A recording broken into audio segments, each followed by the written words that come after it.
அமலாக்கத்துறை அலுவலகத்திற்கு வெடிகுண்டு மிரட்டல் விடுக்கப்பட்டிருக்கிறது. அண்மை செய்தியாக பார்த்துக் கொண்டிருக்கிறோம். கூடுதல் விவரங்களோடு செய்தியாளர் சாலமன் இணைந்திருக்கிறார். சாலமன், தொடரும் இந்த வெடிகுண்டு மிரட்டல் தொடர்பான தகவல்களை பகிர்ந்துக்கோங்க. சென்னையில் அமைந்துள்ள டிஜிபி அலுவலகத்திற்கு இன்று காலை ஒரு மெயில் ஒன்று வந்திருக்கிறது. அந்த மெயில்ல பல்வேறு தகவலானது குறிப்பிடப்பட்டிருந்தது. குறிப்பாக சென்னை நுங்கம்பாக்கம் சாஸ்திரி பவன்ல அமைந்திருக்கக்கூடிய அமலாக்கத்துறை அலுவலகத்திற்கு வெடிகுண்டு வைத்திருப்பதாக அந்த மெயில்ல குறிப்பிடப்பட்டிருந்தது. உடனடியாக சம்பந்தப்பட்ட காவல் நிலையத்திற்கு இது தொடர்பான தகவல் தெரிவிக்கப்பட்ட நிலையில நுங்கம்பாக்கம் போலீசார் மோப்பனாய் மற்றும் வெடிகுண்டு நிபுணர்கள் உதவியுடன் அங்கு சென்று அமலாக்கத்துறை அலுவலகம் முழுவதிலுமே சோதனை மேற்கொண்டனர். இந்த சோதனையில இந்த வெடிகுண்டு மிரட்டல் என்பது புரளி என்பது தெரிய வந்திருக்கிறது.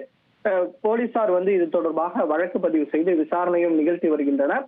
தொடர்ச்சியாக இது போன்று வெடிகுண்டு மிரட்டல் சம்பவமானது சென்னையில தினந்தோறும் அரங்கேறி வருகிறது.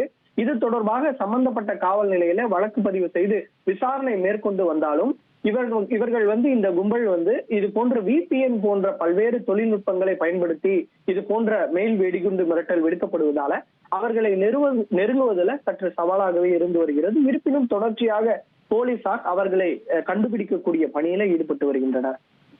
தகவல்களுக்கு நன்றி சாலமன்.